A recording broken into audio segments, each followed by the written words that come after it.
Bom, então, vamos continuando aqui, né? Que para variar, a gente sempre tem muita coisa para resolver.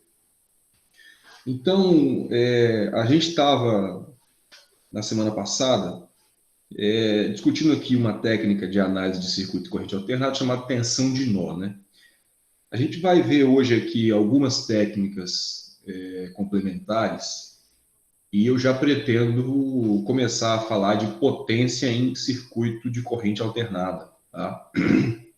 Então, depois desse ponto, a gente vai falar de circuito trifásico, né? Eu imagino que as coisas comecem a ficar assim um pouco mais aplicadas, né? Os circuitos começam a ficar assim menos simplesmente na tela, né? Depois vem transformadores, motores e tal. Então, eu imagino que as coisas vão ficar um pouco mais palpáveis, né? Mas a gente vai sempre lançar a mão de um circuito ou de de uma análise aqui de circuito enquanto a gente estiver, pelo menos, numa aula teórica, né? Bom, uma outra questão é a seguinte, né? De acordo com o nosso plano, na próxima aula, dia 6/7, a gente tem uma atividade avaliativa. Eu quero avaliar com vocês até o final dessa aula, inclusive até onde nosso conteúdo chega, se a gente mantém essa atividade avaliativa para a próxima terça-feira ou se a gente coloca na outra terça, que seria 6 mais 7, né? Seria dia 13/7. Tá? Depois a gente conversa aí e vê o que acha melhor, decide até hoje. Tá? Bom, então, vamos lá. A gente analisou aqui, então, esse circuito, que era um circuito um pouco mais complicado, né, digamos, mas que também não tinha nada demais, em relação às tensões, né, e às correntes aqui, usando o que a gente chama de tensão de nó. Então, a gente propunha aqui alguns pontos de interesse, né, alguns nós de interesse e um nó de referência, né? Então, um nó de interesse, um nó de interesse e o um nó de referência.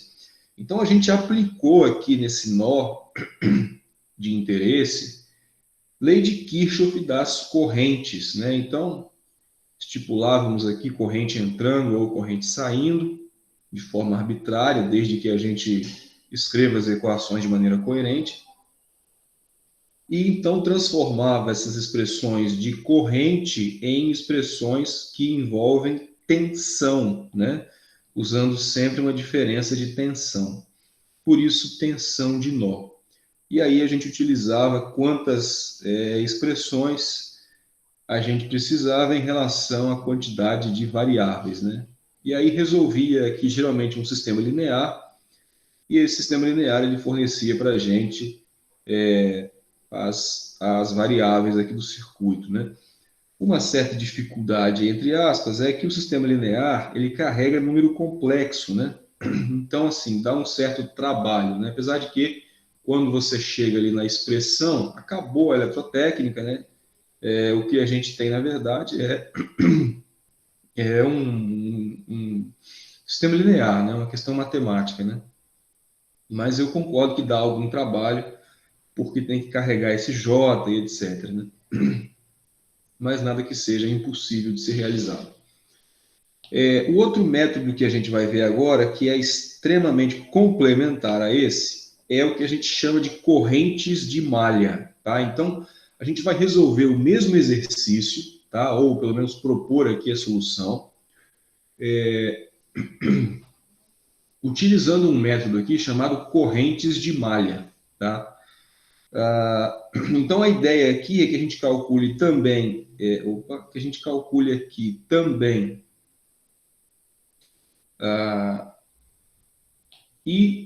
IG e VG a partir desse outro método aí chamado correntes de malha. Tá? Então, vamos fazer através desse método aqui. Então, deixa eu copiar aqui esse circuito aqui. E aí vamos lá discutir de novo. Leis de Kirchhoff, lei de Ohm, e etc e tal, né? Então, deixa eu colocar isso aqui num novo slide. Qual é a ideia? Qual é a ideia para correntes de malha? A ideia, então, é que a gente aplique, nesse caso, ao invés de lei de Kirchhoff, das correntes, a gente vai aplicar a lei de Kirchhoff das tensões e depois transformar, então, essas tensões em correntes. Daí o nome, tá? Então, a gente pode, eventualmente, avaliar essas três malhas que tem aqui, né? A gente já viu os caminhos fechados aí, então você pode avaliar essa malha, você pode avaliar essa malha, você pode avaliar essa malha aqui. Assim como nas tensões de nó, a gente viu interesse, né? Era interessante avaliar este nó, porque aqui já chegava uma corrente conhecida. Vai ser interessante para mim agora avaliar essa malha, justamente porque aqui eu tenho uma tensão conhecida, tá? Então, por exemplo, a situação aqui é a seguinte: eu vou estipular aqui quedas de tensão, tá? Ao longo dessas malhas. Então, eu vou chamar aqui de malha 1, essa malha, por exemplo, aqui de cima, e vou chamar de malha 2 essa malha aqui de baixo, tá? Então, a gente vai trabalhar com essas duas malhas aí. E então, definidas as malhas, a gente vai estipular aqui quedas de tensão. Por que são duas, né? Porque a gente vai ver que a gente vai ter ali duas variáveis, né? Na verdade, o próprio exercício aqui já pede duas variáveis, né? O próprio problema aqui que a gente está diante dele já pede duas variáveis. Então, a gente pode estipular uma tensão, por exemplo, aqui, V1, tá? Neste sentido aqui de queda de tensão, quando essa seta, isso não é uma corrente, né? Isso é um V, isso é uma queda de tensão. Quando essa seta está nesse sentido, aí significa que o polo positivo é aqui e o negativo é aqui, tá? Isso é arbitrário? Sim, isso é arbitrário, assim como o sentido das correntes, lá na tensão de nó. Mas é preciso que a gente escreva uma equação coerente com o sentido que a gente colocou aqui para a queda de tensão. Vou explicar logo, logo. Então, nessa malha 1 aí, também tem uma queda de tensão em cima, além desse indutor aí, aqui neste capacitor, tá? E também tem aqui nesse resistor. Então, posso chamar ali de V1, aqui de V2 e aqui de V3, tá? Então, qual é a coerência aqui agora que eu preciso usar na hora de escrever a expressão, que seria então um LKT, tá? Para a malha 1. Bom, veja só, se você percorrer a malha assim, ó, pega a malha e percorre ela, sai de um ponto qualquer e percorre. Você tem ponta da seta, e aqui você tem o outro lado da seta, né? Ou seja, você tem que escrever aqui, por exemplo, que esses dois caras vão ter o mesmo sinal, e esse vai ter o sinal contrário com respeito a esses dois, justamente por conta do papo do seta, seta, lado oposto da seta. Eu estou caminhando assim, tá? Então, quer dizer, você pode escrever que, se for um pouco mais, se for um pouco mais intuitivo, eu concordo que V1 é igual a quem aí, se você pensar dessa forma? Você pode pensar que V1 é igual a V2 mais V3, né? A razão fundamental é o que eu comentei. Se você for caminhando aqui, você vai ver o quê? Ó, então vamos lembrar. Então isso aqui é mais, isso aqui é menos. Isso aqui é mais, isso aqui é menos, isso aqui é mais, isso aqui é menos para cada elemento. Aí você vê assim, ó, opa, queda de tensão, tá? Vai caminhando assim, ó, né? Queda de tensão, aumento de tensão. Então esse V1 tem que ser com sinal trocado. Ou se você analisar, olha, o V1 está desse lado e os outros dois estão desse lado aqui. Então V1 é igual a V2 mais V3. Bom, muito bem. Aí o que a gente faz aqui agora? Como a gente tem aqui algumas malhas, tá? Malha 1, malha 2, inclusive tem uma malha 3 aqui, né? Só que a gente não vai usar essa malha 3 diretamente, mas tem uma malha 3 aqui. A gente vai estipular correntes que circulam na malha, tá? Por isso o nome correntes de malha. Então a gente pode estipular, por exemplo, vamos pensar que nessa malha aqui de cima, tá? Nessa malha aqui de cima, tem uma corrente que circula assim, tá? Que é justamente esse IG aí, ó, que já está fornecido ali em cima. IG. Já está discriminado, né? Só que a gente tem que ter muito cuidado, porque esse IG, olha lá, ele está passando aqui em cima, né? Ele não está passando aqui ou aqui. Daqui a pouco a gente vai ter que avaliar isso. Bom, e aí nessa malha 2, a gente pode falar que existe uma corrente qualquer aí também passando, tá?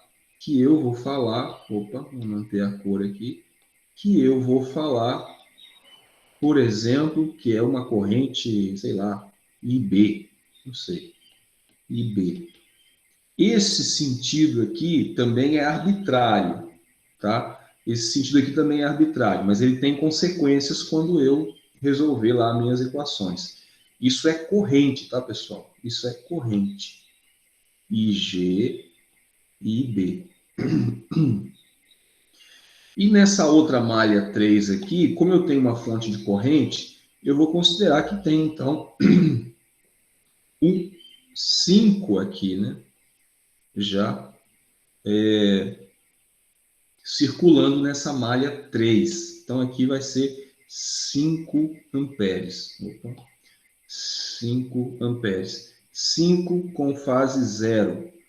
É a mesma coisa que 5, né? Afinal de contas, a fase 0, o número é real.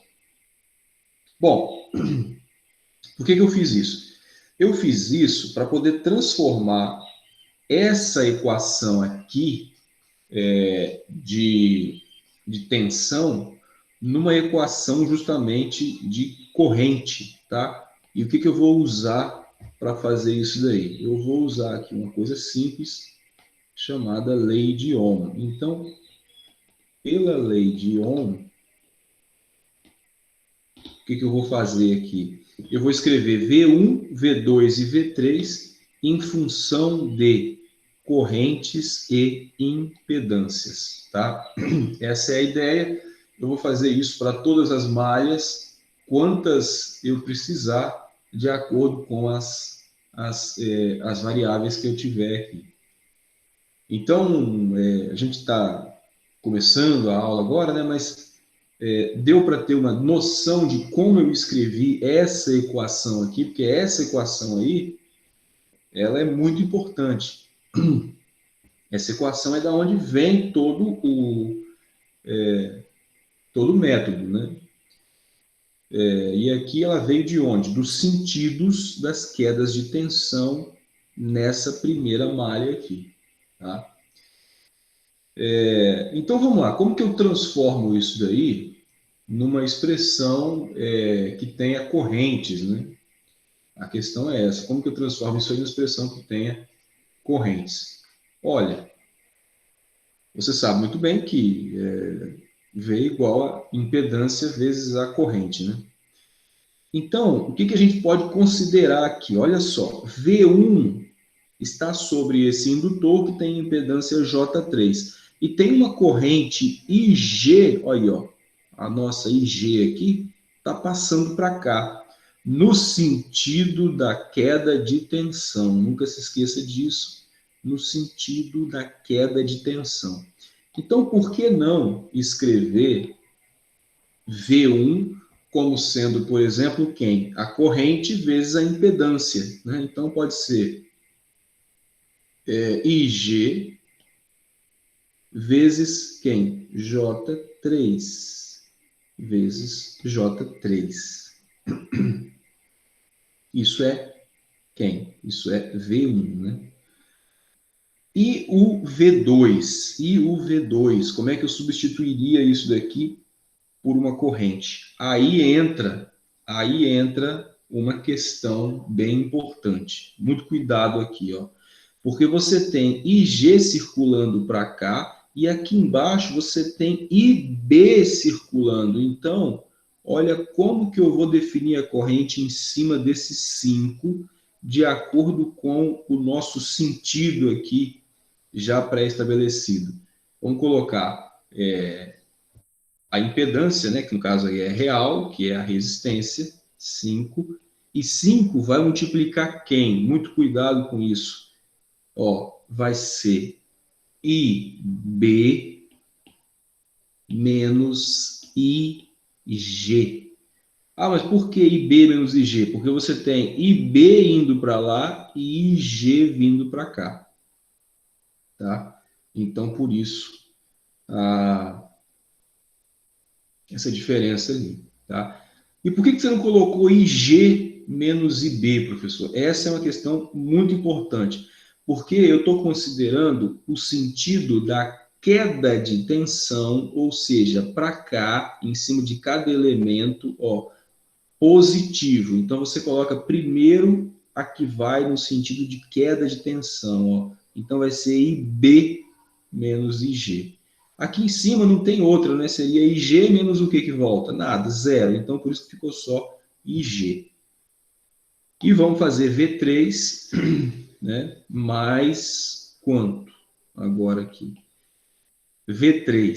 V3 está em cima de quem? Deste capacitor aqui. Então, eu já vou multiplicar aqui logo pela impedância, né? Muito cuidado, que a impedância é negativa, tem mais ali que vai se tornar menos, mas eu vou deixar ele assim, ó, bem explícito aqui, vai ficar menos J3, que vai multiplicar quem?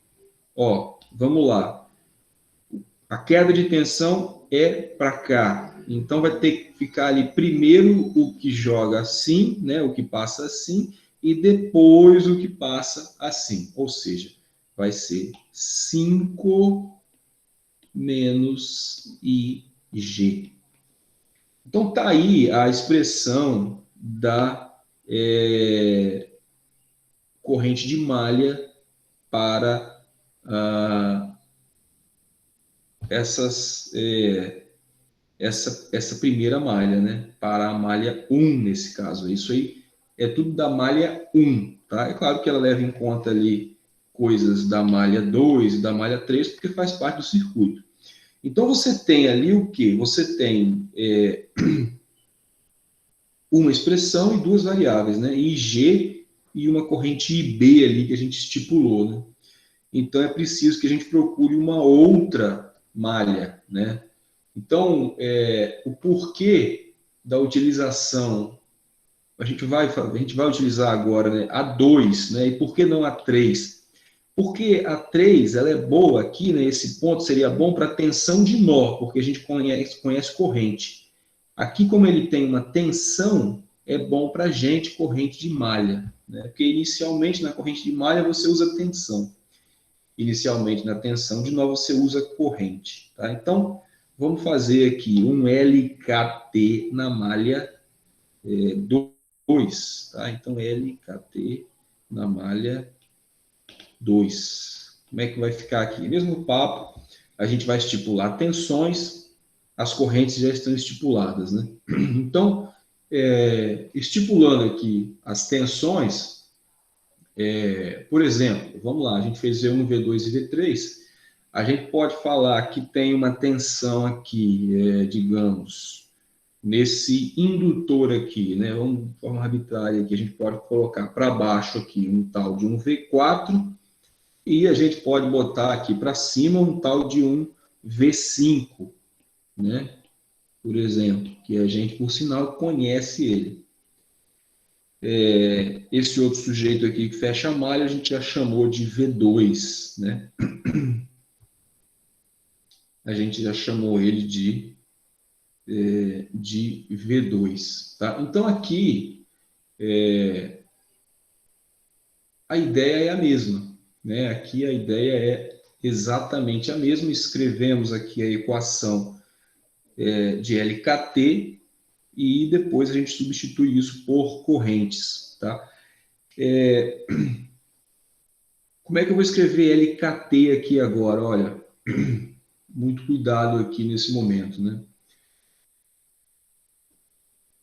Se você parar para analisar, percorre a malha, você vai ver que os sentidos das quedas de tensão aqui são os mesmos. Olha lá, ó. Tá vendo? Ó? Olha a seta, ó, seguindo o meu sentido aqui. Então, esses três números aí, esses três valores, né? Quer dizer, essas três variáveis, quando eu escrever a equação, vão precisar ter o mesmo sinal, né? Então, aqui nesse caso, seria o quê? Por exemplo, seria V2, vamos ter a cor aqui, seria V2 mais V4 mais V5 igual a zero, né? Porque eles têm o mesmo sentido aqui de queda de tensão, né? Ou, né, se eu quiser escrever, por exemplo, colocando um para fora aqui, seria V5 igual a quem aqui, né? A menos V2 menos V4, né? Ou, enfim, qualquer coisa desse tipo aí, né? Pois muito bem, então vamos lá escrever aqui agora esses valores, substituindo eles por correntes, né? Com exceção natural do V5, né? Que eu já tenho aqui o valor dele, ó, que está aqui para mim, e o meu sentido da tensão foi o mesmo sentido da fonte, tá? Então, eu vou pegar esse cara aqui e vou escrever aqui. Aqui, muita atenção a uma coisa, ele está na forma polar, né? Eu posso escrever na forma retangular já, afinal de contas, eu estou escrevendo a minha equação aqui na forma retangular, né? Então, aqui, o que, que eu posso escrever? Eu posso escrever já esse 5 com fase menos 90 aí de forma retangular. Esse 5 com fase menos 90 de forma retangular, vocês vão concordar que ele está ali no eixo imaginário, né, para baixo, assim, com módulo 5, né? Então, na verdade, isso daí tem o valor de menos 5J. Então, é menos 5J. Igual a quanto? Vamos lá, né? Igual a quanto? Vou botar um menos aqui para lado de fora e vou escrever V2 e V4, tá? Para ficar mais simples. Quanto é que é o V2 aí? Ó, o V2 aí a gente já sabe que a gente já até pegou lá do outro, da outra expressão, né? Então, o V2 aí vai ser o quê? 5. Vou botar assim, ó, então uma chave grande aqui. Aí aqui vai ficar, então, o V2, né? 5 que multiplica quem aqui? IB menos IG. Mais o V4. Muito cuidado com o V4, né? Então, o V4 está onde? Está aqui. O V4 está aqui. A impedância ali a gente já sabe que é J2, então vamos escrever a tal da impedância aqui, ó, J2. Agora vamos abrir aqui os parênteses, vamos fechar daqui a pouco e fechar a chave aqui, lá do sinal. Quem que vai estar dentro desses parênteses aí? Bom, em cima desse cara você tem 5 aqui, dessa malha, e IB aqui, né? Mas como que é a expressão? Quem que vai para a queda de tensão? Ó, é IB, né? Então, primeiro IB, depois o 5. IB menos 5, tá? Então, você tem aí a expressão de tudo isso daí junto, né? Então, simplificando aí esse sinal, né, que tem dos dois lados, vamos reescrever isso aqui rapidamente, vai ficar o quê? Esse cara aqui com esse cara aqui, né? Vai ficar 5J igual a 5 que multiplica IB menos IG mais J2 ou 2J que multiplica IB menos 5. Portanto, você tem a segunda expressão que carrega IB e IG. Bom, então, pessoal, resolvendo isso daí agora, você tem os valores de IB e de IG, tá? Então, assim, nesse momento acabou aqui a nossa matéria, né? O nosso estudo aqui, ele morreu. O que se tornou aqui só foi resolução de sistema linear, né? É claro que você carrega o tal do J, o número complexo e tal, que dá trabalho, mas é só trabalho, né? Não é difícil de fazer, né? Conceitualmente, né? Isola um, joga dentro do outro e tal, né? Acho que vocês já viram alguma coisa desse tipo quando vocês estudaram lá matrizes, etc, né? Então, o método ele acaba aqui, tá? Isso se chama, então, correntes de malha, quando você estipula tensão e transforma em corrente, em expressões de corrente, e o outro se chama tensão de nó, quando você estipula as correntes e transforma em tensões. Tá? Pessoal, e aí, tudo certo?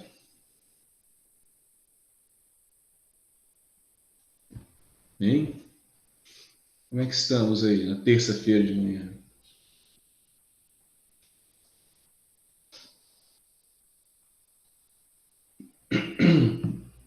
Minha garganta hoje não está Tudo ajudando. tranquilo, professor. Acho que ela não para acompanhar. Que bom. Bom, então vamos mais. Então, para a gente finalizar aqui essa parte de análise de circuito, a gente precisa falar de mais duas coisas aqui que são rápidas, que eu fiz umas anotações aqui. Tá? Essas coisas, elas são simples e elas são rápidas, que são as transformações ΔY, que são de extrema importância para a gente. Tá? Então, vamos fazer aqui mesmo rapidamente. Então, a gente vai tratar agora de algo chamado de transformação ΔY. O que, que é isso? Para que, que isso serve? E onde que isso está, né? Então, vamos lá. Deixa eu escrever aqui isso.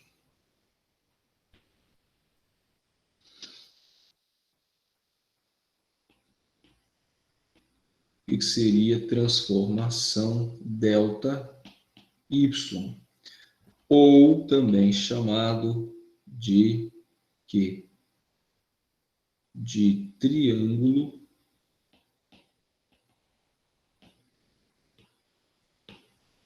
estrela, ΔY ou triângulo estrela. O fato é o seguinte: existem associações de carga que elas não estão explicitamente nem em série e nem em paralelo. As cargas não estão nem em série nem em paralelo. Vocês chegaram a ver alguma coisa desse tipo nos estudos introdutórios lá de eletrodinâmica, física, circuitos elétricos e tal, ou não? Não. Então, beleza. Então, por exemplo, se eu mostrar para vocês uma carga, mesmo que seja resistiva, tá? Mas aqui a gente vai extrapolar, né? Quer dizer, vai avaliar a impedância como um todo, né? Mas se eu mostrar para vocês uma carga resistiva como essa daqui e pedir para que vocês avaliem se o R1, o R2, né, ou eventualmente o RM, eles estão em série? Não, né? A corrente aqui não é a mesma, né? Porque a corrente se dividiu aqui já, né? ou eles estão eventualmente em paralelo? Também não, né? O R1 e o R2 aqui não está em paralelo, porque você tem um RM aqui, né? Então, você tem uma configuração aqui, que na verdade ela é uma configuração muito comum, ela está muito presente nos sistemas trifásicos, ela está muito presente, consequentemente, então, nos enrolamentos dos motores e dos geradores e dos transformadores. Então, é preciso que a gente tenha muita ciência dessa configuração. Então, aqui você está observando o seguinte, essas resistências elas não estão nem em série, nem em paralelo, se você considerar aqui as três de cima e se você considerar aqui as três de baixo. Então, elas estão aqui formando justamente um triângulo, tá vendo? Ou um delta, né? Então, elas estão numa configuração aí chamada de delta, tá? Ou triângulo. Então, além dessa configuração aqui, existe uma configuração chamada Y, tá? Deixa eu mostrar, então, essas duas configurações, que são as seguintes. Por exemplo, de novo, tá? Eu estou mostrando aqui resistências, mas isso pode ser totalmente expandido para impedância, tá? Então, estou querendo dizer que quando você observar uma resistência aqui, por exemplo, ao invés desse R1 aí, você pode visualizar aqui como se fosse uma caixa preta, tá? E essa caixa preta aqui, digamos que você não saiba o que tem aqui dentro em termos de resistor, capacitor e indutor, né? Pode ter tudo isso daí em combinação, mas o fato é que você vai visualizá-lo então como sendo uma Z1, né? Não só como uma R1, tá? Mas em termos de entendimento aqui, é só substituir o R pelo Z ou o Z pelo R. Então, se você avaliar agora essa outra configuração aqui, que eu chamo de Y ou de estrela, tá? Avalie aqui, a partir dos pontos A, B e C, R1, R2 e R3. Isso aqui não está em paralelo. E também não está em série, né? Essa configuração é a mesma dessa, né? Só houve um arranjo aqui. Né? E aqui o delta, né, que a gente acabou de ver, olha lá, ó, o RA, o RB e o RC, eles não estão em série. E também não estão em paralelo, né? Então, você tem uma configuração nova aí chamada de delta, né? Que é a mesma dessa daqui. Então, se vocês virem, né, em um circuito, por exemplo, uma configuração como essa, você não pode falar que aqui, do ponto de vista de A, B e C, isso aqui está em série, né? Mas também não está em paralelo, né? Porque, olha, o A e o B estariam em paralelo se não fosse o C, né? E assim por diante. Mas eles não estão, né? Então, tem aqui uma configuração chamada de delta e uma configuração chamada de Y, né? Ou de triângulo estrela, né? Bom, e o que a gente faz, então, quando aparece uma configuração como essa daí? O que a gente faz quando aparece uma configuração como essa daí no circuito, tá? Existe uma transformação delta-y em que você sai de um delta e chega em um y, ou eventualmente sai de um y e chega em um delta, tá? Então, isso pode ser muito útil na resolução de circuitos e é muito útil no entendimento dos sistemas trifásicos, nos enrolamentos dos motores e tal. Então, digamos que você tem aqui os pontos A, B e C, você quer preservá-los, tá? E você quer sair dessa configuração aqui que eu estou mostrando do RA, do RB e do RC, e você quer ir, então, de um delta, né, para um Y, que é o circuito em vermelho ali dentro. Então, você quer ir para um R1, para um R2 e para um R3, tá? Então, você vai aplicar aqui uma transformação, né, algumas equações, tá? E você vai, então, sair do circuito aqui e vai chegar em quem? Nesse daqui, tá? Qual é a expressão que sai de delta e leva até y? Olha aqui. O R1, tá? O R1, que é esse cara aqui, que ele está entre RB e RC, ele vai ser dado pelo produto de RB e RC dividido por uma soma, que é a soma das três resistências, tá? Se você estivesse tratando impedâncias, tá? Quer dizer, um circuito aqui que vai carregar número complexo e tal, o seu Z1 ele seria dado por quem? Eventual ZB vezes EC sobre uma soma de Z1 mais Z2, sobre uma soma de ZA mais ZB e mais ZC. Errei o índice aqui, né? Então, vamos lá. Professor, que fiquei confuso no negócio. O R1 que tá aqui, que é R1 igual a RB vezes RC, esse Isso. R1 é qual? É do estrela ou do delta? Olha aqui, ó. O R1 é do estrela, tá vendo aqui? R1, vem do estrela. Ah, tá. O RA, o RB e o RC, eles estão lá no delta, olha lá. Ó. Sim. Beleza? Então eu saí do delta e cheguei no Y, né? Ou no estrela. É porque eu confundi o índice aqui e momentaneamente ficou confuso. Mas se você observar, o número é do estrela e a letra é do delta, ou do triângulo. Beleza? Ah, tá, eu vi agora, valeu. Beleza. Então, a única questão que eu coloquei aqui é que se você substituísse essa resistência por uma impedância, nada iria mudar na expressão. E aí, para você que está achando que a expressão é muito complicada, não é não. Se você for parar para avaliar, o R1, né, ele está entre quem? O RB e o RC, né? Então, você vai tomar aqui no numerador dele o produto desses dois caras que estão... que o R1 fica no meio, né? Então, ó, B e C. E embaixo? Embaixo é a soma. Ah, e o R2? Você vai pegar lá no numerador quem? C e A. E embaixo? Igual. E o R3? B e A. E embaixo? Embaixo é a soma igual para todo mundo. Então, é muito fácil de você sair de um delta e chegar num Y, tá? E se eu quiser sair de um Y e chegar em um delta, a expressão é diferente, tá? Mas também não é difícil. Então, eu estou mantendo o número para Y e a letra para delta. Então, para a gente não se confundir. Qual é a ideia? A ideia aqui agora é que o numerador seja o mesmo, que são as possibilidades de produtos aqui entre os resistores originais, né? Então, em Y, por exemplo, R1 vezes R2, R2 vezes R3, R3 vezes R1. Todos os numeradores têm o mesmo valor, tá?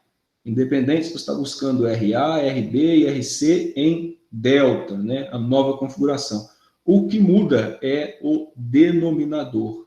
E aí, qual é a lógica aí, se você quiser lembrar da expressão e tal? A lógica é a seguinte. Olha aí o RA. O RA tem embaixo o R1. Como é que é esse negócio aqui? É porque é o resistor que está meio na frente do RA. Olha só. Se eu fizer aqui pequeno, eu vou transformar isso em Y, tá? Então, o R1, ele vai aparecer aqui. Olha lá, ó. Tá vendo? O R2, ele vai aparecer aqui. E o R3 vai aparecer aqui. Então, quero saber o RA, o que está na frente dele, ali, oposto, né, aparece embaixo. Quero saber o RB, o que está na frente dele, oposto, aparece embaixo. Quero saber o RC, o que está na frente dele, oposto, aparece aqui embaixo. Então, essas expressões aqui, a gente consegue sair de um Y e chegar num delta. Essa expressão aqui, eu consigo sair de um delta e chegar num Y, tá? Vamos ver onde que a gente usa isso e como é que isso vai melhorar a nossa vida, tá? Mas vocês entenderam primeiro a associação das cargas e depois as expressões que saem de uma e chegam na outra, ou saem na outra e chegam de uma. Podemos avançar aqui para ver um exemplo de utilização disso aqui? Pode. Bom, então, vamos lá.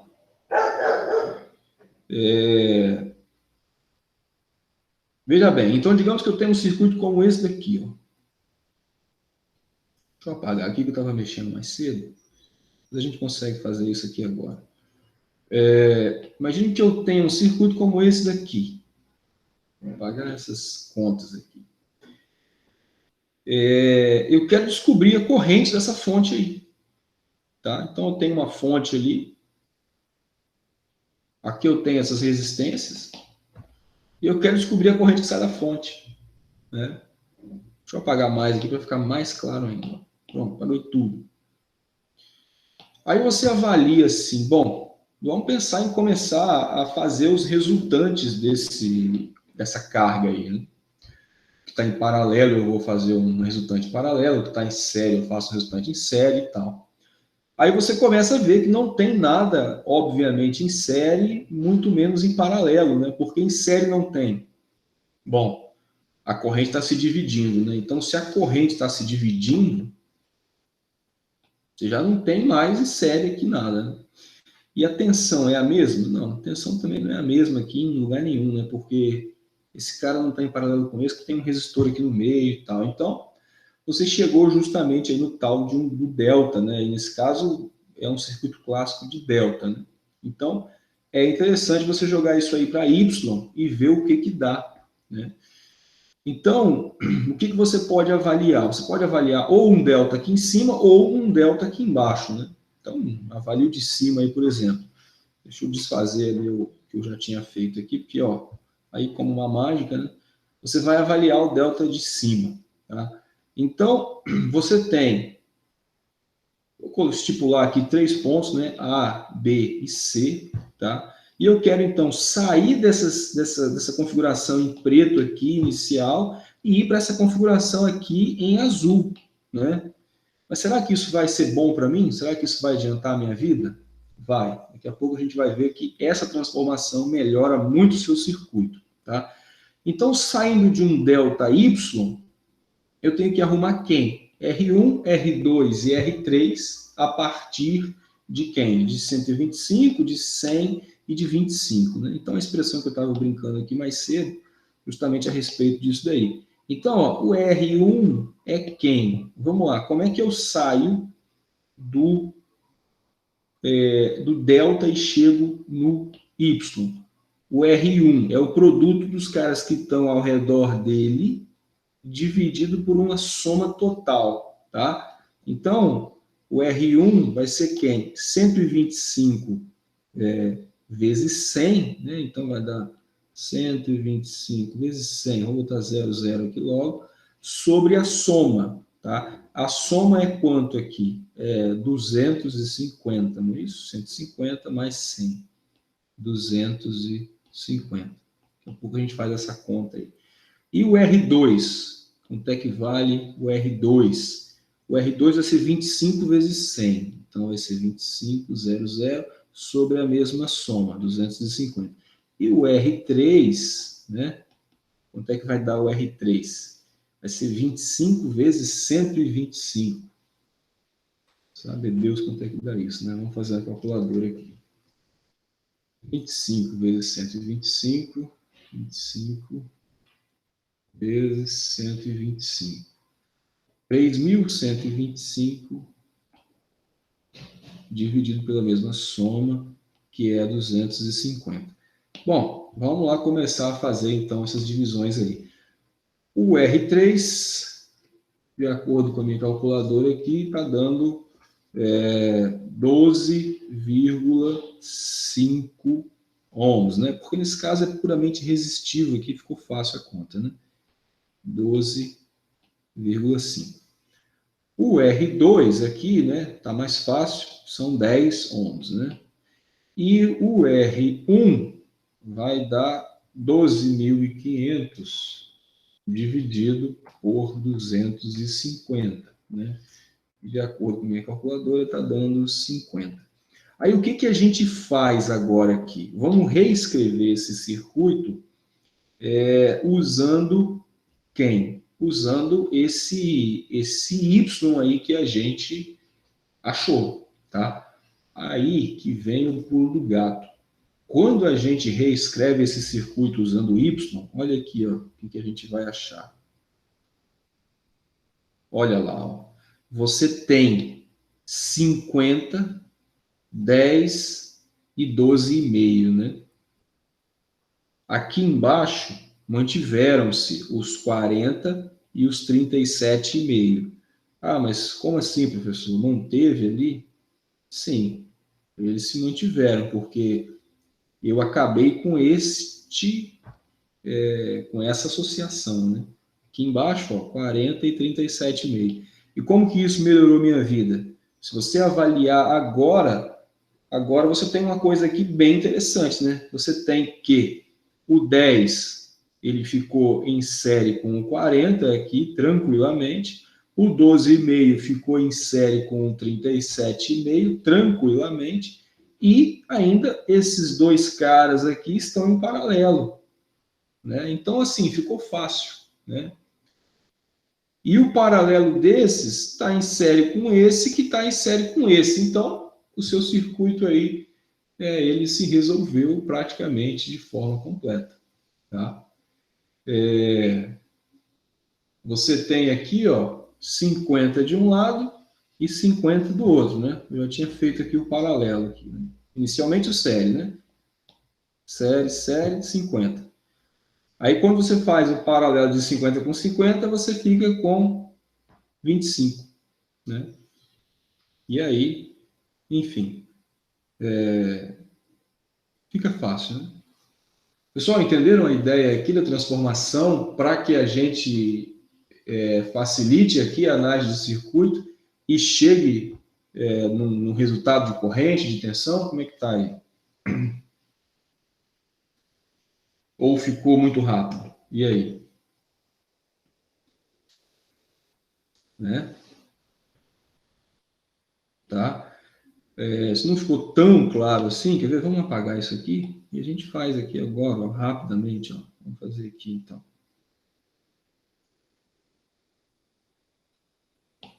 Apaga. Ué, apagou tudo.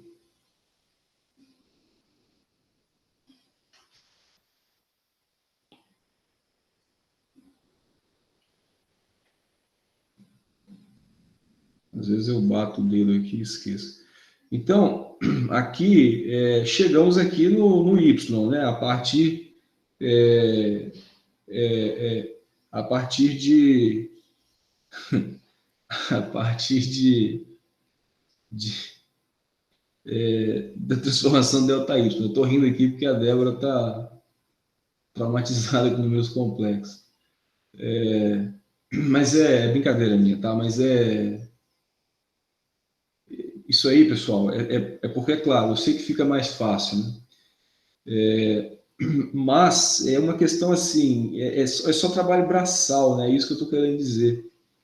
Porque você carrega o número junto, né? Eu sei que é mais trabalhoso, né? Mas a ideia é a mesma, tá? Mas vamos lá, é por isso que eu resolvi tirar esse monte de impedância aqui do meio e tal. Então, saímos lá do antigo delta, né, que estava aqui assim, e chegamos no y aí. Então, ficou muito claro aqui, né, que aqui você tinha, então, 50, né, e aqui você tinha 50. Esses dois 50 aí, eles são paralelos, né? Então, você vai fazer o paralelo de duas coisas iguais, acaba dando a metade, né? Então, o circuito que te resta aqui é o quê? A fonte, né? Tá lá, sua fonte de 40 volts. Aí veio aqui um resistor de 5, né? Que está ali em cima. Sobrou uns 50 aqui para baixo, assim, né? Vou botar mais para frente aqui. Uns 50 aqui em cima, que é esse daqui. E aqui embaixo a gente tinha, então, o 25, né? Aqui embaixo a gente tinha, então, o 25. Então ficou assim, 40 volts, 5, aqui 50 e aqui 25. Então, na verdade, o seu circuito ali ele se resumiu a uma coisa muito simples, né, que é uma fonte de 40 volts e uma resistência aqui de 80 ohms. Né? Resistência de 80 ohms, 40 volts, você tem meio ampere circulando aqui. Né? Pronto, então você resolveu ali a corrente da fonte. Tá? Bom, então resolvemos aí O circuito, né, você às vezes via aqui que esse circuito era meio complicado e tal, não tinha nada em série, nada em paralelo, e essa transformação aí ela te ajuda, né? Então, isso aí pode ser útil em várias ocasiões, tá? E aí, para terminar aqui a parte de análise e começar a parte de potência em corrente alternada, a gente vai falar do equivalente de Devenin e do equivalente de Norton, tá? Que são tópicos aqui de extrema importância para a gente. Então, eu vou mostrar de novo esses equivalentes aqui. Eu vou mostrar esses equivalentes aqui sem a impedância, tá? Mostrando eles puramente reais, para ficar um pouco mais fácil. Mas eles são totalmente aplicáveis e vão fazer sentido para a gente quando a gente colocar aqui cargas que contenham indutores e capacitores, tá? Bom, então qual é a ideia? A ideia é a seguinte, veja só. Então eu tenho aqui dois circuitos, né, que eu estou chamando aí de equivalente de Devenin e equivalente de Norton. Um equivalente de Devenin é um circuito em que você resumiu todo o seu circuito em uma fonte de tensão em série com uma resistência ou uma impedância, tá? Veja só, qual é a ideia aqui? A ideia é, digamos que a gente tenha um circuito amplo, um circuito grande, e que a gente queira analisar dois pontos desse circuito, tá? Por exemplo, os pontos A e B aqui. A gente pode resumir aquele circuito em uma fonte de tensão e uma impedância, tá? A gente vai ver como daqui a pouco. Isso é interessante, por exemplo, digamos que você queira analisar uma parte do circuito, né? Do ponto de vista real, aí, digamos que você tenha várias cargas em uma instalação elétrica, pode ser industrial, pode ser até predial, né? Residencial, e você queira avaliar uma carga, tá? Digamos que você queira, por exemplo, avaliar uma tomada da sua casa, uma carga específica, né? Digamos que você queira avaliar ali sei lá, um modem que tem ligado ali na rede, por exemplo, na tomada da rede elétrica. E você não quer saber o que está acontecendo nas outras tomadas, por exemplo. Então, digamos que essas tomadas sejam os pontos A e B do seu grande circuito, que seria a sua casa, e você pode resumir o circuito do modem, que é mais complexo do que isso, a isso daqui. Tá? Para quê? Para poder você avaliar a potência, para poder você avaliar a tensão, a corrente que sai dali e tal. Tá? Então, isso é um equivalente de Devenin, uma fonte de tensão com uma impedância. O tal do equivalente de Norton é uma fonte de corrente em paralelo com uma impedância. Tá? Essas duas coisas, elas são também equivalentes entre si, tá? Essas duas coisas, elas são equivalentes entre si.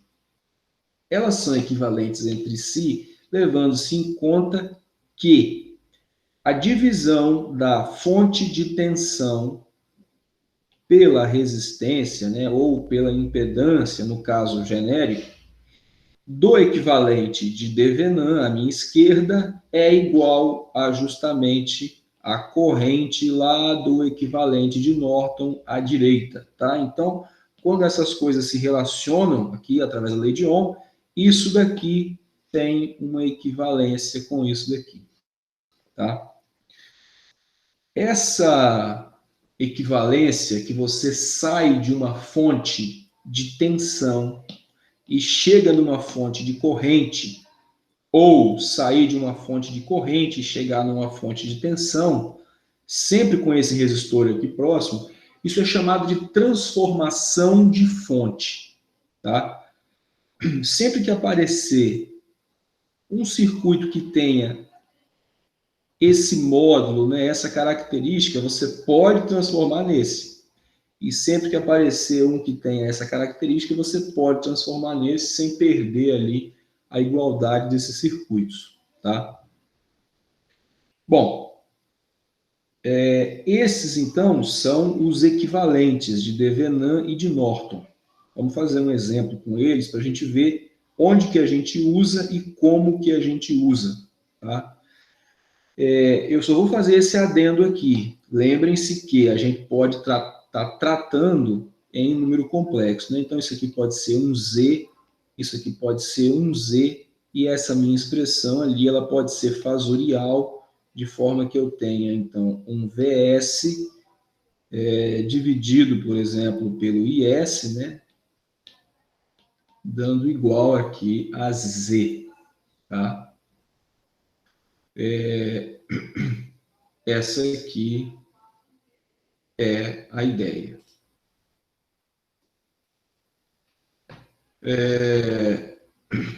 Bom, então vamos fazer aqui um exemplo para a gente ver onde que isso aí pode ser aplicado. Bom, tem esse adendo aqui, né, que eu preciso fazer, que esses equacionamentos, né, isso aqui pode ser usado para qualquer composto de elemento, né? Observa aí, mesmo que tenha indutor, mesmo que tenha capacitor, etc., né? Mas, em homenagem aqui, por exemplo, a Débora, né, eu vou fazer um exemplo aqui que tenha apenas resistores. Deixa eu achar aqui. Então, vamos lá. Deixa eu limpar aqui algumas coisas que eu tenho aqui. Olha só.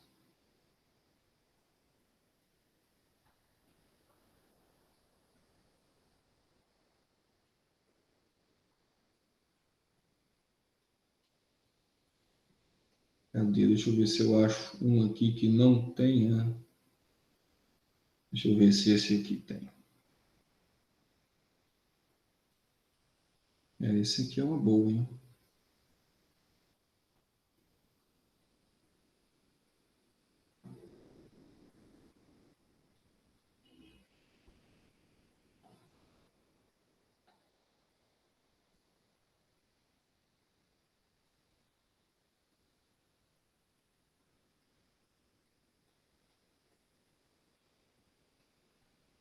Pode ser esse daqui. Então, vamos lá. Então, qual é a ideia? A ideia é que a gente tenha, então, aqui um circuito, né, complexo, aqui, ó, uma rede resistiva aqui, com fontes, eventuais capacitores, indutores, e que a gente resuma ele através do que a gente está chamando ali de uma tensão, né, uma fonte de tensão, em série com uma resistência. Tá? A gente vai chamar isso daqui a pouco de tensão de Devenan, né, VTH, ou resistência de Devenan, RTH. Né? Essa aqui é a ideia. Né? Então, o problema aqui ele vai se resumir em encontrar esses dois valores, tá? VTH e RTH. Qual é o método? Tá? Como que a gente faz isso? Bom, existem alguns métodos para a gente obter esses dois valores aí. Tá? Tem basicamente duas formas muito comuns da gente obter esses valores aí. Ou a gente vai impondo aquelas transformações de fonte, ou a gente utiliza um outro método que eu vou comentar daqui a pouco. Então, vamos primeiro impor aqui umas transformações de fonte. Cadê? Deixa eu achar aqui o circuito que eu tinha preparado.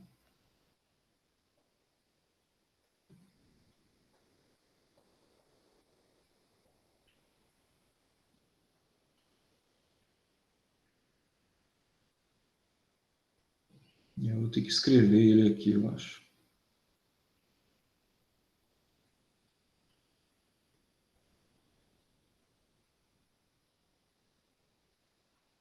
Cri, cri, cri.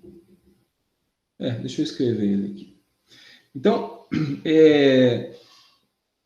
Esse aqui tá cheio de coisa, né? Vamos escrever um novo aqui, então, que é melhor.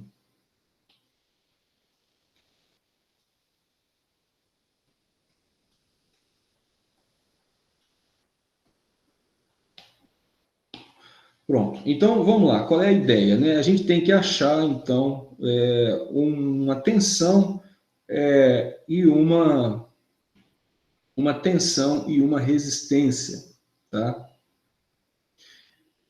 Então, tem duas formas de fazer isso, uma através de transformações de fonte e outra através de um outro método que eu vou comentar daqui a pouco. Então, o problema vai se resumir nisso daqui, né? Achar um equivalente entre os pontos A e B de tensão de Devenant e resistência de Devenant, eventualmente impedância de Devenant aí e tal. Então, por exemplo, vamos lá, vamos abrir aqui o slide que eu já tinha aberto e vou fazer da seguinte forma. Por exemplo, digamos que eu tenha um circuito, tá, como esse daqui. Agora eu vou começar a colocar aqui alguma coisinha mais diferente de só resistor, só para a gente aplicar um pouco melhor. Então, vamos lá. Eu tenho, então, uma fonte, tá? Essa fonte ela é alternada, eu tenho o valor dela, digamos que seja 40 com fase 0, que é 40, né? Não tem que se assustar ali com a fase 0. Aí, digamos que aqui, veja só, hein? Eu tenho um resistor em série com um indutor, tá? E aqui eu já vou ter o quê? Um outro resistor e aqui eu vou ter um capacitor, tá? Quais são os valores aqui? Aqui tem 1 ohm de resistência, aqui ele já deu a impedância e tem o J3 ou 3J, né? Aqui 9 e aqui menos J3, tá? Para que essas contas não fiquem tão complicadas, né, a ideia justamente nos exercícios aí, na eventual avaliação, é que a gente coloque esses valores já que tentem simplificar, tá vendo? Isso aqui não está aqui por acaso. É justamente para a conta não ficar assim, pelo menos não muito quebrada, né? E aqui eu ainda tenho um outro, eu ainda tenho um outro resistor, né? E aqui um outro indutor, olha só, hein? E aqui eu ainda tenho um resistor e um capacitor, tá? Então isso aqui tudo é a referência do circuito, né? O mesmo ponto, assim, eu posso fazer assim. E a minha ideia é que eu tome a partir destes pontos aqui, tá? Então aqui, ó, seria um ponto A, né? E aqui seria um ponto B, o meu equivalente de Devenant daqui para trás, né? Lembre-se que naquela transformação de fonte, a partir lá do Devenant, naturalmente eu acharia o outro, né? Que é o circuito de Norton, né? Lembrando que o Devenant é uma fonte de tensão em série com a impedância ou resistência, e o circuito de Norton é uma fonte de corrente em paralelo com a resistência ou com a impedância. Aqui os valores, né, que faltaram aqui são 0,2 ohms, J 0,6, aqui 10, tá? E aqui menos J19, né, por ser um capacitor. Bom, e aí? E aí, para onde que eu vou aqui, né? O que que eu faço para começar essa brincadeira? Ó, eu vou fazer isso daqui, então, por transformação de fonte, tá? Então, qual é a minha ideia aqui? Qual é o meu objetivo? O meu objetivo é encontrar, então, um equivalente de Devenant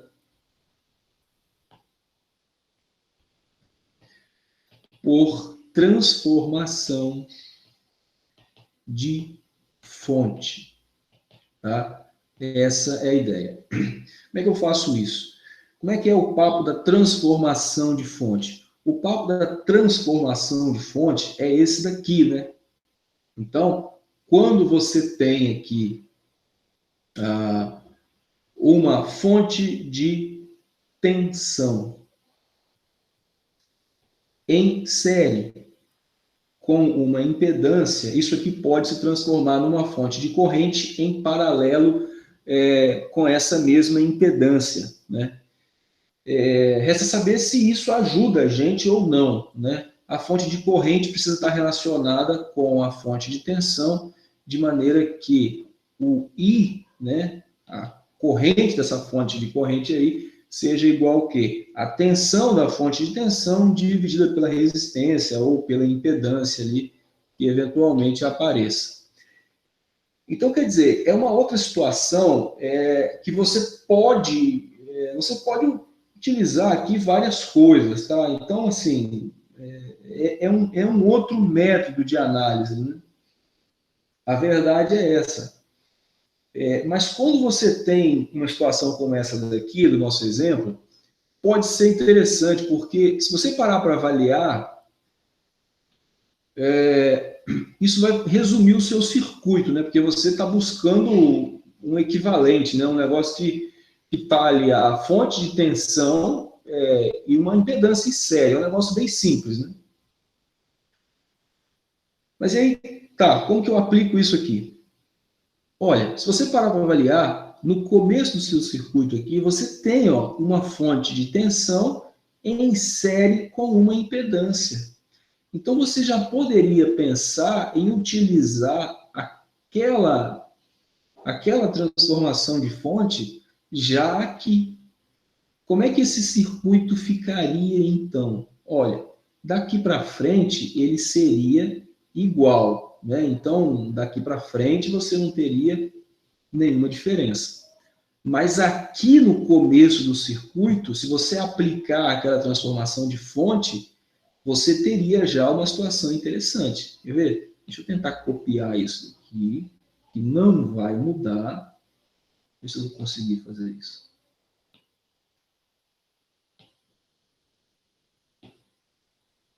E vou fazer o quê? Eu vou mudar agora só aquela parte ali da frente. E vou mudar aquela parte ali da frente para quê?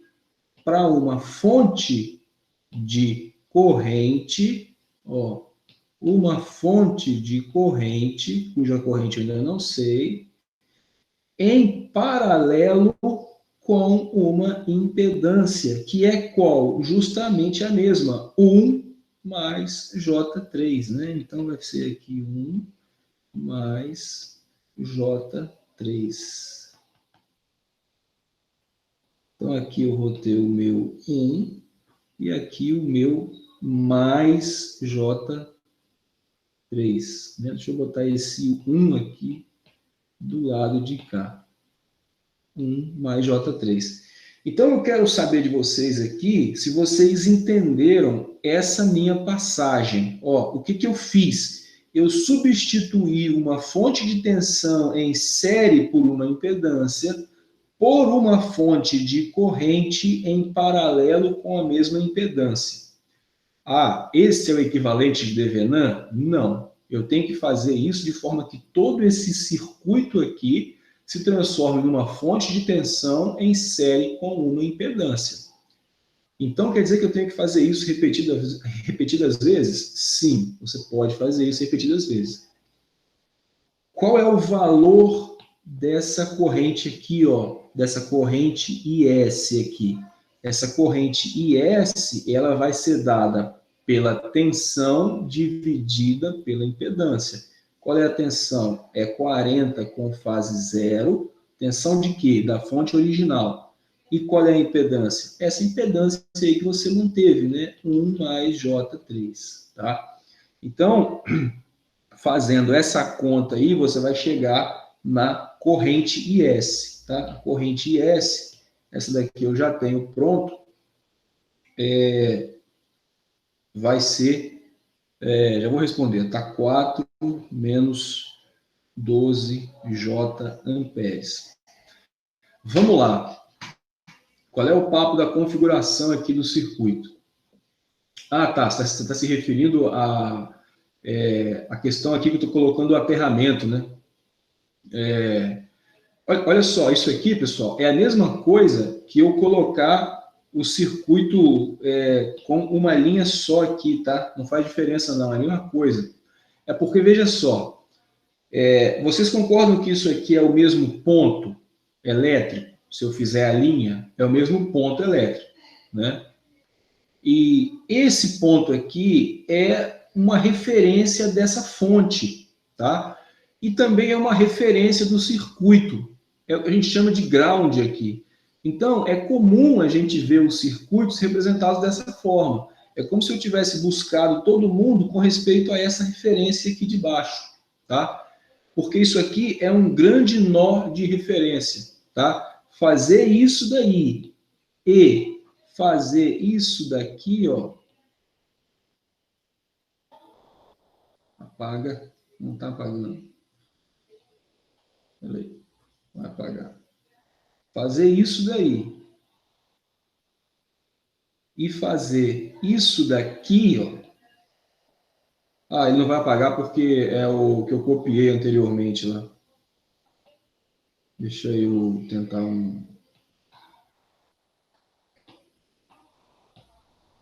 aqui pintar ele de branco. É porque é a imagem que eu copiei anteriormente. Então, fazer isso daqui e fazer isso daqui, ó, é exatamente a mesma coisa, tá? Não faz diferença não, tá? Porque a gente sabe que a referência da fonte é esse ponto aqui, tá? Para o nosso momento aqui, isso aqui não faz diferença. Beleza, Pedro? Em relação à transformação de fonte, foi entendido que o que está agora aqui em amarelo veio proveniente do que está em amarelo aqui no circuito anterior. Então, isso aí é uma transformação de fonte. Ainda não é um equivalente de Devenant, isso é uma transformação de fonte. Tá entendido isso aí? Desse passo para esse passo aqui? E aí?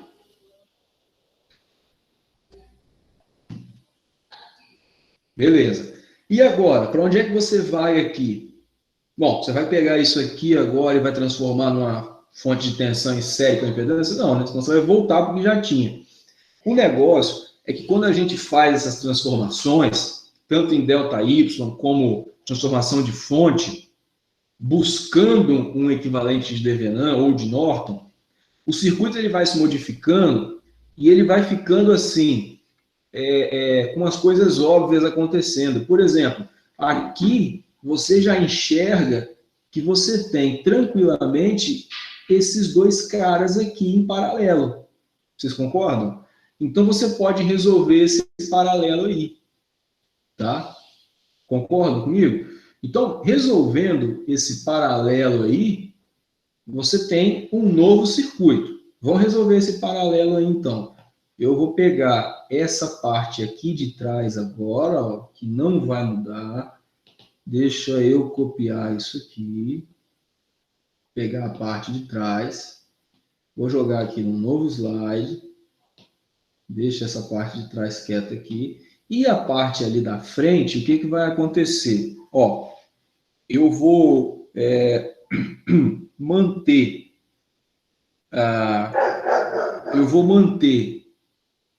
a minha fonte de corrente, né? E vou resolver o quê? Esse paralelo aqui, tá? Tá entendido isso aí, pessoal? Que eu vou resolver este paralelo aqui. Então, o que você teria aqui? Você teria, então, uma fonte de corrente. Vamos lá, a fonte de corrente está aqui. Com a mesma corrente, né? Nada mudou. Vou botar aqui mais fino um pouco. A fonte de corrente está aqui. Nada mudou. Eu vou ligar ela aqui, ó, a parte de cima, a parte de baixo. E agora a gente teria aqui uma impedância, tá? Daqui a pouco eu vou mostrar aqui qual que seria o quê? O paralelo daquele negócio lá, tá? Ó, simplesmente resolvi ali o paralelo em roxo por este valor de impedância aqui. Beleza, pessoal? Tranquilo até aí? Tá? Vou botar o valor aqui, ó. O valor dessa impedância aqui em paralelo é 1,8 mais J2,4. Então, vou botar aqui 1,8 mais J2,4 ohms. Ah, professor, pode colocar assim, sem explicitar o resistor e o indutor e tal? Pode, não tem problema. Eu coloquei como se fosse uma impedância aqui assim, tá? Bom, e agora? Para onde é que eu vou aqui? Agora, se você parar para avaliar, você pode aplicar de novo a transformação de fonte, mas indo da fonte de corrente em paralelo com a impedância para uma fonte de tensão em série com a impedância. Você pode fazer isso, sim. Ah, mas não é a mesma coisa? Eu estaria voltando e tal? Não, porque agora você já avançou no circuito, você já calculou o paralelo. Então, ó, vou pegar esse camarada aqui, que vai se manter, né? Ele tem se mantido.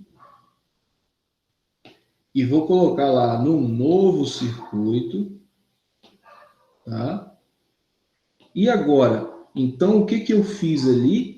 Eu transformei aquilo em uma fonte de tensão em série com uma impedância, né? Uma fonte de tensão em série com uma impedância. Qual é a impedância? A impedância eu sempre mantenho, tá? 1,8 mais 2,4.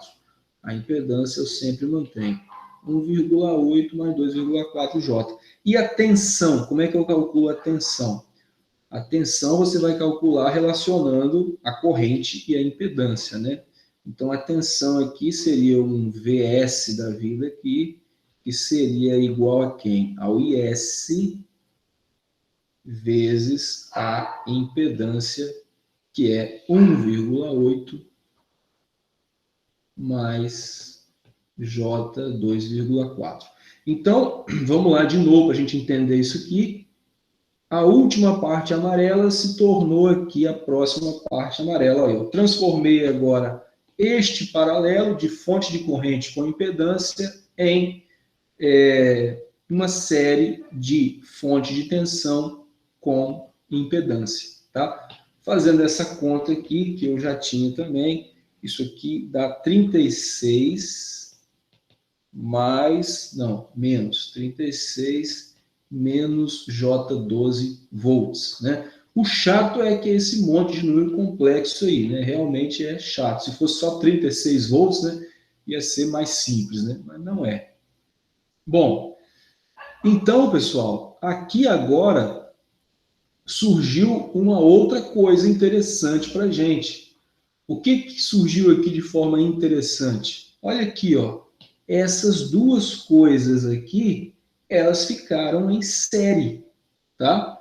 Aqui, ó, essas duas coisas aqui ficaram em série, né? Então, você pode abrir aqui um novo circuito e vamos lá, vamos manter aqui, ó, vai ser então o último VS, né? O último VS. E aqui eu tenho já uma impedância, ó, vou colocar assim que é mais rápido. Qual é essa impedância aí? Ó, parte real com parte real, feita de propósito, parte imaginária com parte imaginária, feita de propósito, né? Vai dar 2 mais J3, né? Então, 2 mais J3, tá? E lá na frente? Lá na frente continuou ali, né? Esses dois caras aqui continuaram, né? Então, lá na frente você tem aqui, então, o que é isso aqui? Um resistor de 10 e um capacitor aqui de menos J19. 10 e menos J19. Lembrando que o meu interesse é entre esses dois pontos aqui, A e B. Bom, e aí?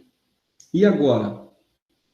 Como é que eu faço para chegar lá no meu equivalente de Devenant, né? Lembrando que eu estou buscando, através de transformações de fonte, indo e voltando, um circuito que tenha como resultante algo como isso daqui, ó. Eu preciso, então, apenas de quê? De uma fonte de tensão em série aqui, não mais com a resistência, né? Em série com uma impedância, tá? Eu preciso, então, que aquele tudo se transforme nisso daqui, tá? Bom, vamos lá. Vamos terminar aquele negócio lá. Agora que a gente chegou até aqui, não está tão complicado mais, não. Se vocês pararem para avaliar, eu posso transformar esse camarada aqui agora, que é uma impedância em série com uma fonte de tensão, numa fonte de corrente em paralelo com a impedância. Então eu fico indo e voltando, tá? Eu fico transformando equivalentes, assim, pequenos equivalentes de Devenant em pequenos equivalentes de Norton. Quer dizer, fontes de tensão em série com impedâncias em fontes de corrente em paralelo com essa mesma impedância, tá? Quando eu conseguir transformar o circuito inteiro num módulo desse, aí eu cheguei finalmente no que eu chamo de equivalente de Devenant e equivalente de Norton, ou equivalente de Norton, tá? Então, assim, para resolver o circuito, fica fácil, já é uma motivação, a gente vai ver daqui a pouco. Mas existem outras, principalmente na parte de potência, tá? Porque a gente chama de transferência máxima de potência, tá? Por exemplo, já adiantando, como que eu projeto um circuito de uma antena, tá? Pensa numa antena Wi-Fi aí da sua casa, por exemplo, de um modem, tá? Ou de qualquer lugar.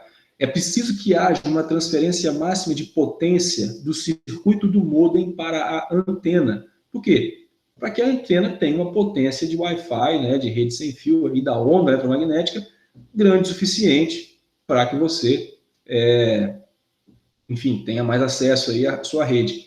Então, esse método, ele é utilizado no projeto da antena, tá? Então, é um tipo de coisa que é teoria, claro, mas é preciso que a gente saiba que ele existe. E mesmo que a gente utilize um software para fazer isso, como aqueles simuladores ou algum software que vai fornecer lá os valores de potência para a gente, é preciso que a gente saiba de onde que isso veio, tá?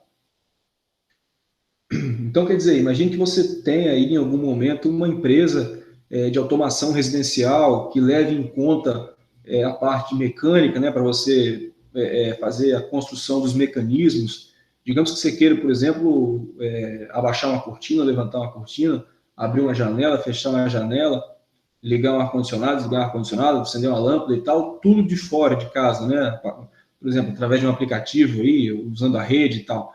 Então, todas essas coisas, a parte de automação, a parte eletromecânica, tudo isso daí conversa, né? Bom, então, vamos lá, vamos terminar esse cara aqui. Então, eu quero transformar isso daí, essa parte que está em amarelo aí, num equivalente agora corrente em paralelo com a impedância. Então, eu vou pegar esse cara, que ele não vai mudar ainda, vou copiar ele. Você vê que a gente vai cada vez mais avançando aqui para o final do circuito, né? E vou colocar esse camarada aqui. Muito bem. E aqui, então, na frente dele, o que ficou necessariamente aqui? Aquela impedância, né? Que é a mesma, ela não pode mudar. E aqui eu tenho uma fonte de corrente que, sim, essa muda, né? Senão o circuito não estaria certo. A impedância ali é 2 mais J3, 2 mais J3, e a corrente vai ser o quê? Né? A corrente que vai passar aqui, ó, essa I aí, ó, vai pegar a tensão anterior, né? Que eu mostrei aqui para vocês, que é quanto? 36 menos J12, 36 menos J12, aplicando lei de Ohm, dividido pela impedância, né, que é a mesma ali, 2 mais J3. Então, quer dizer, é aquela conta chata de fazer, mas eu sugiro que vocês coloquem isso numa calculadora ou num aplicativo que muda de polar para retangular e de retangular para polar, né? Então, daqui a pouco eu vou até mostrar um que eu uso aqui, que eu acho ele bem interessante. Então, aqui, essa corrente aí, como eu já fiz aqui o cálculo dela, ela está dando quanto? Deixa eu ver se eu acho aqui. O cálculo dessa corrente aqui. Está dando isso daqui, ó. Está dando 1,56 mais J 1,08 amperes, né? Um valor meio estranho, né? Bom, e agora vocês vão concordar que eu tenho essas duas coisas aqui em paralelo, tá? Que eu posso resolver finalmente esse paralelo aí. Então, caminhando aqui com o circuito, eu vou ter a mesma corrente, tá? A mesma corrente I, e eu vou ter aqui um circuito finalmente aqui em paralelo, que é um Z total, tá? Então, aqui, pessoal, resolvendo aquele paralelo ali, esse Z aqui, total em paralelo, você tem o valor final aqui de tudo, tá? Se você fizer, então, o paralelo desse cara com esse cara, você tem, então, um circuito que tem uma fonte de corrente em paralelo com uma impedância, tá? Se você avaliar aqui dos pontos A e B, que sempre se mantiveram, você vai ter aqui uma impedância, né? Que vai ser aqui um valor, por exemplo, um valor A mais JB aqui qualquer, tá? Então, no fim das contas aqui, no fim de todo esse processo, a gente saiu de um circuito como esse daqui, a gente saiu de um circuito como este daqui, tá? E apenas aplicando transformações de fonte, como que são transformações de fonte? Aplicando essa igualdade aqui, ó, levando-se em conta que módulos de tensão em série com impedância são equivalentes a fontes de corrente em paralelo com impedância. Levando-se em conta apenas essas relações aqui de transformação de fonte, a gente saiu deste circuito aqui, tá? E buscou um circuito equivalente que é muito mais simples, tá? Então, assim, eu entendo que são vários métodos e tal, que às vezes a gente tem que parar para avaliar isso com muita calma, que surge dúvida, eu entendo perfeitamente isso daí. Mas eu quero que vocês entendam que a gente saiu lá de um circuito que era mais complicado e chegou num circuito muito menor.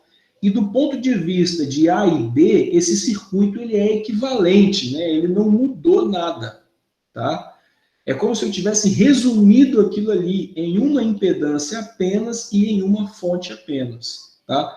Nesse caso aqui, o equivalente não foi o de Devenan, né? Foi o de Norton, tá? Foi o equivalente de Norton. Ah, mas o que é isso, professor? Qual é a diferença? Como é que eu saio de um e chego no outro? Não é. É porque aqui, se você fizer uma última transformação e mudar essa fonte de corrente para uma fonte de tensão em série com essa impedância, você vai chegar lá no equivalente de Devenan, né? Que seria o quê? Que seria esse cara aqui. Do jeito que ele está ali, a gente apresentou esse circuito aí como sendo o quê? como sendo o que a gente chamou de equivalente de Norton, tá? Então, o nome dele está aqui, naquele slide que eu mostrei, deixa eu procurar aqui, ele é chamado de equivalente de Norton. Observa aqui, ó, Devenin à esquerda e Norton à direita, tá?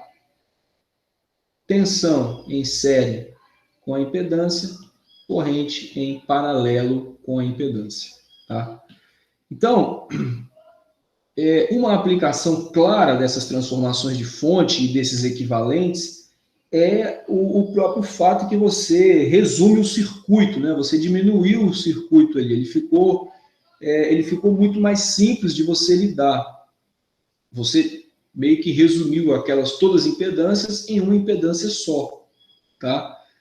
E outra grande aplicação que eu comentei e vou falar com mais calma na parte de potência é justamente o fato da máxima transferência de potência que a gente vai ver, como, por exemplo, que projetos de antena eles são concebidos uma vez que requerem que a potência aqui nessa antena, né, seja a máxima possível, baseado no todo o circuito que tem aqui dentro, tá? Isso também pode ter aplicação em sistemas de transmissão de energia, né? Porque da mesma forma, nas linhas de transmissão, você precisa que os condutores ali, enfim, que a potência máxima seja transferida ao longo do sistema elétrico de potência, tá? Então, na análise de transferência máxima de potência, que é um tópico do nosso curso, a gente vai ver que esse entendimento ele depende totalmente dos equivalentes de Norton e Devenin, tá? Então, é uma outra aplicação, além da própria aplicação da solução do circuito, né? Do resumo ali do circuito, né? Você simplificou da simplificação do circuito, tá? Pessoal, tá entendida a ideia dessas transformações aí, tanto delta Y como a transformação de Devenin e de Norton? Eu entendo que haja alguma dúvida, né?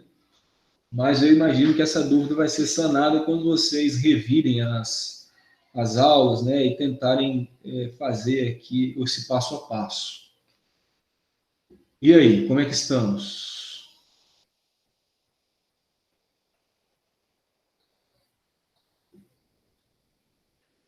Professor, acho que depois, revisando a aula e pegando exercícios para fazer, vai ficar mais tranquilo, mas a explicação tá aí, tá dando para entender, tá dando para pegar. Bom, a boa notícia é que a parte de técnicas de análise de circuito acabou, tá? Porque realmente é uma parte um pouco maçante, né? Porque você tem ali um circuito que começa a haver tensão de nó, corrente de malha, equivalente de Norton, equivalente de Devenin, lei de Kirchhoff das tensões, lei de Kirchhoff das correntes, transformação delta Y, tudo isso envolve análise de circuito, né? Tanto em corrente contínua como em corrente alternada, tá? Então, quer dizer, a gente não lidou aqui com corrente contínua diretamente, porque teoricamente vocês já viram algumas dessas coisas. Mas observa que lá em corrente contínua, de um ponto de vista bem introdutório, vocês viram lei de Ohm e lei de Kirchhoff, né? E existem todas essas outras técnicas que elas derivam, na verdade, dessas duas leis, né? Tensão de nó, corrente de malha, equivalente de Devenin, equivalente de Norton, transformação delta Y e tal.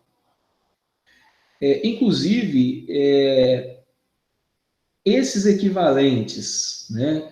E as equações delta Y, eu não demonstrei elas aqui, né? Mas eu encorajo vocês a tentar demonstrar isso em algum momento, ou pelo menos tentar avaliar de onde que isso vem, tá? Porque se a gente começa a demonstrar tudo isso aqui, a gente vai perder um tempo precioso no curso, né? Não que seja uma perda de tempo, mas na ementa do curso seria um tempo precioso, uma vez que sim, essas demonstrações aí obviamente não estão no escopo do curso, tá? Bom, Então, dito isso, que as técnicas de análise elas terminaram, a gente vai avançar para a parte de potência elétrica, tá? Então, vocês estudaram lá a parte de potência em corrente contínua, né? Multiplicando lá a tensão vezes corrente e medindo lá os valores em watts, etc., né? Calculando e tal. E a gente vai fazer algo análogo aqui, mas a gente vai fazer isso levando-se em conta que o sistema está alternado, tá? Então, esse é o nosso papo aqui a partir de agora. A gente está falando de potência elétrica, tá? Então, se aquela era a boa notícia, a má notícia é que, bom, não é bem uma má notícia, né? Mas a outra notícia, digamos assim, é que enquanto lá em circuito de corrente contínua você tem uma potência só, que é a potência medida em watts, né? Medida em watt, que é, na verdade, o que a gente chama de potência ativa, aqui em corrente alternada a gente tem 5 potências diferentes, tá? E essas potências todas, ou praticamente todas, estão nas placas de identificação dos transformadores, dos motores, dos geradores, tá? Então, apesar de haver essa quantidade de potências diferentes, não é um conteúdo extenso e também não é difícil, tá? Eu imagino que seja realmente muito mais simples do que essas técnicas de análise de circuito aí. Bom, então, eu acho que a gente pode aproveitar aqui o pouco tempo que nos resta para começar a falar disso, né? Mesmo que vocês tenham aula aí daqui a pouco, né? Então, vamos começar aqui essa conversa e a gente continua ela na próxima aula, né? Mas então, vamos lá, deixa eu me organizar aqui nas minhas anotações aqui. E vamos começar a falar de potência em circuitos de corrente alternada, tá? Respira fundo aí, que está quase terminando, mas é bom que a gente começa um novo papo aqui.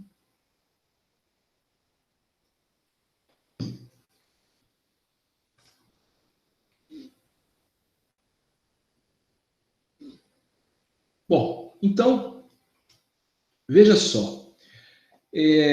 A gente vai definir inicialmente aqui 3 potências, tá? O que a gente vai chamar de potência instantânea, potência média e potência reativa. Essa potência média aqui, ela também é chamada de potência ativa, tá? As potências que de fato nos interessam são essas duas aqui, ó, a média ou a ativa, e a reativa, tá?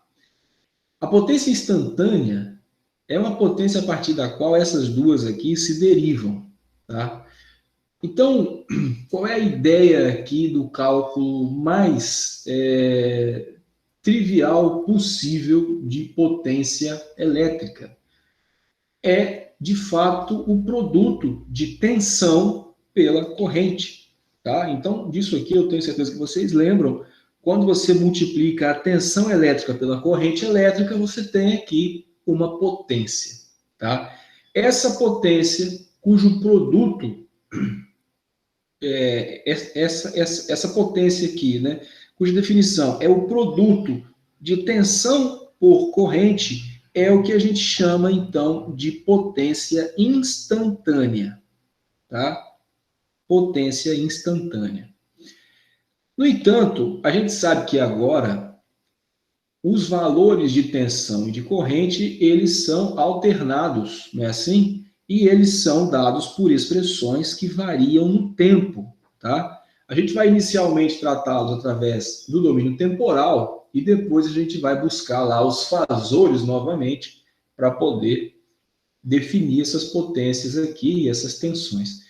Considerando sempre essa convenção aqui, pessoal, que ela é importante no estudo de potência, tá? Lembra que esses sentidos eram arbitrários. Mas agora eu quero que a gente se convencione a falar que a corrente nos elementos está sempre de um potencial maior para um potencial menor, tá? Então, utilizando o que a gente chama de convenção passiva, que é essa referência aqui, a gente pode escrever, então, que a potência instantânea é dada pela tensão vezes a corrente. Tensão instantânea vezes a corrente instantânea. Só que aí, isso vai virar um Deus nos acuda. Por quê? Porque, veja, se você multiplicar uma função como essa por uma função como essa, você vai começar a fazer o quê? Multiplicar funções trigonométricas. Então, já não era bastante você ter uma função trigonométrica na tensão e uma na corrente, lá na potência você acaba tendo um produto disso daí. Então, isso vai virar uma expressão bem grande, tá? Eu vou mostrar essas expressões grandes, mas nosso objetivo é tentar resumir isso o máximo possível, tá? Então, vamos lá, com calma aqui no passo a passo. A primeira coisa que o slide está mostrando aqui é que, para tentar simplificar um pouco o arco aqui de dentro, tá? Fixou-se a referência da corrente na fase 0, sem problema nenhum, e a gente trouxe a fase da corrente aqui para a tensão, ó. Tem problema isso? Não tem, né? Porque é uma referência de uma com respeito à outra, tá? Então, tirei aqui de baixo o φ, né, o θ, aqui, sei lá, chame o que quiser, essa fase da corrente, e eu coloquei ele aqui em cima.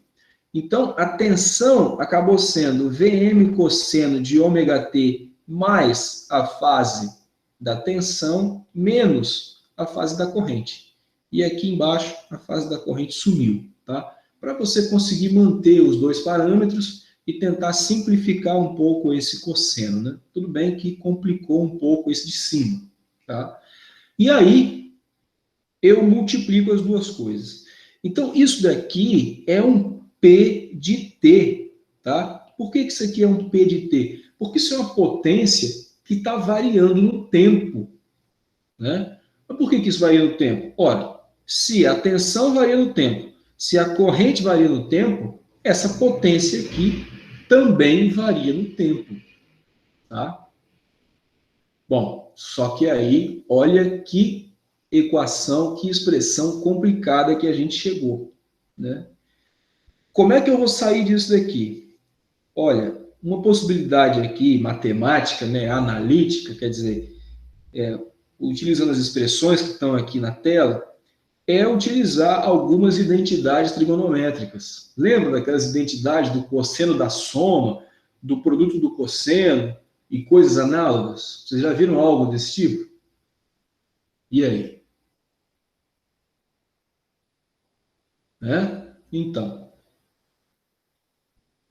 Então, a partir dessa expressão aqui, eu vou começar a aplicar essas identidades. Não é de interesse nosso entender muito desse passo a passo. Nosso interesse maior é observar a expressão lá no final, tá? Mas, vamos vendo aqui para a gente não perder muito o fio da meada, para a gente tentar, nessa parte, a gente consegue ver uma demonstração, digamos, né? Um passo a passo. Então, vamos lá. Utilizando aqui a identidade do produto dos cossenos, tá? Que eu quero nem saber o que é, mas é essa expressão grande aqui, e falando que isso daqui é um tal de um alfa, e isso daqui é um tal de um beta, a expressão, ela ficou um pouco mais simples aqui para a gente, tá? Ela ficou com essa cara aqui, ó. Então, eu vou ter fé aqui, né? Confiar no slide, de que esse produto aqui virou uma soma de cossenos, tá? Bom, pelo menos você não tem aqui mais o produto desses cossenos, né? Mas ainda tem aqui uma certa complicação, porque você tem um arco grande aqui, etc, né? Bom, então, fazendo aqui uma outra, né, uma nova identidade trigonométrica, agora avaliando a soma de ângulos aqui dentro do arco, né? Eu vou também ter fé nesse slide, E aí eu chego até a essa expressão aqui. Bom, é uma expressão maior, né? É uma expressão que tem senos agora, por conta da identidade, mas é uma expressão que pelo menos os arcos aqui eles estão um pouco mais simples, tá? Bom, vamos andar um pouco mais à frente aqui.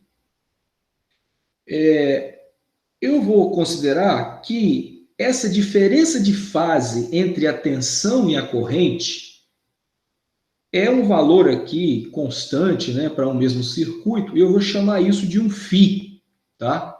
Para tentar, pelo menos, visualizar esses arcos aí de forma mais simples, né? Então, colocando esses caras aqui dentro e colocando aqui em evidência este termo do cosseno, que aparece aqui, você acaba tendo essa grande expressão aqui para uma potência instantânea, tá? Lembrando que essa potência instantânea não é a potência que me interessa, né? A potência que me interessa, como a gente viu lá no primeiro slide, é a potência ativa e a reativa, né? Que a gente tem que definir. Bom, mas tudo bem, eu tenho aqui essa grande expressão de potência que, por sinal, varia com o tempo, né? E mais por sinal ainda, se eu fizer um gráfico disso daqui, eu vou ter uma surpresa. A frequência da potência, que está aqui em azul, é o dobro da frequência da tensão, que é, por sinal, igual à da corrente, né? Então, se você tem aqui, olha, em preto contínuo, uma onda de corrente, em preto pontilhado, uma onda de tensão, ambas aqui a mesma frequência, olha como a potência é mais frequente, né? Da onde que você tira isso? Primeiro, você está vendo aqui em cima, ó, dentro dos cossenos, que agora você tem 2 ômega-t, tá? Enquanto que lá na tensão e na corrente você tinha ômega-t. E faz sentido, né? Porque você está multiplicando duas coisas que têm uma frequência. O produto disso aí vai ser o dobro, tá? Então, essa é uma das explicações, por exemplo, de por que um elemento estático, como um transformador, ele fica ali vibrando quando ele está em funcionamento, porque a frequência da potência dele é relativamente alta, tá? Então, às vezes, você está na rua, você está próximo a um transformador, uma subestação aérea, você fica ouvindo uma vibração, né? Essa vibração é proveniente justamente do fato da potência dele, quando ele está ligado naturalmente, ter uma frequência razoavelmente alta. Não confunda com fuga de corrente, né? Que é um barulhinho assim mais alto, né? Parece que tem uma cigarra ali grande atrás do transformador, né? Aquilo ali é uma fuga de corrente, né? Tem um ponto ali que a isolação ficou ruim, né? E não fique também embaixo desse transformador, porque provavelmente esse transformador ele é a óleo, né? E ele provavelmente também é muito antigo, então é um risco muito grande você ficar embaixo do transformador. Mas às vezes na rua sim a gente vê esses equipamentos e ouve esses barulhos, tá? Bom, então, para a gente finalizar aqui a nossa discussão de agora, como é que eu chego à tal da potência ativa e reativa? Eu falo que o termo Vm e m sobre 2 cosseno de φ é igual a P. E o termo Vm e m sobre 2 seno de φ é igual a Q. E aí, a minha expressão, que é relativamente grande, se torna um pouco menor e um pouco mais inteligível, digamos, né? Ainda estou falando de potência instantânea aqui, mas agora eu defini finalmente potência ativa e potência reativa a partir de termos de dentro da potência instantânea.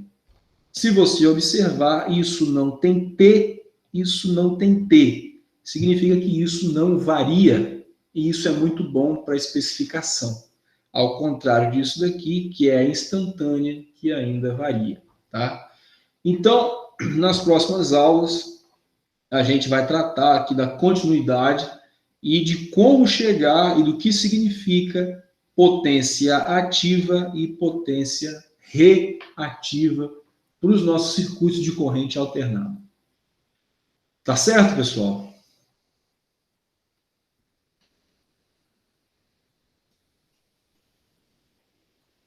Bom, para finalizar aqui a nossa discussão, eu sugiro que a nossa avaliação ela vá do dia 6/7 para o dia 13/7, na outra terça-feira. O que vocês acham? Vocês têm alguma coisa na outra semana? A outra semana está mais complicada do que a semana que vem? O que vocês pensam aí? Ou querem avaliar com calma e colocar no grupo depois? Eu prefiro que seja no dia 13, tá? Para que a gente ande um pouco mais com a disciplina. Professor, até então eu acredito que não tenha nada para o dia 13.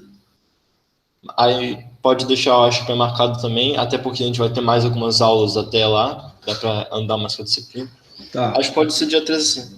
Tá, então melhor. Eu vou colocar no AVA lá, eu vou explicar lá e tal, e a gente deixa, então, a gente reprograma para o dia 13. Beleza? Bom, pessoal, então é isso. Já está na hora da aula de vocês. Qualquer dúvida aí, vocês entrem em contato comigo, conversem no grupo lá, estou à disposição. Beleza?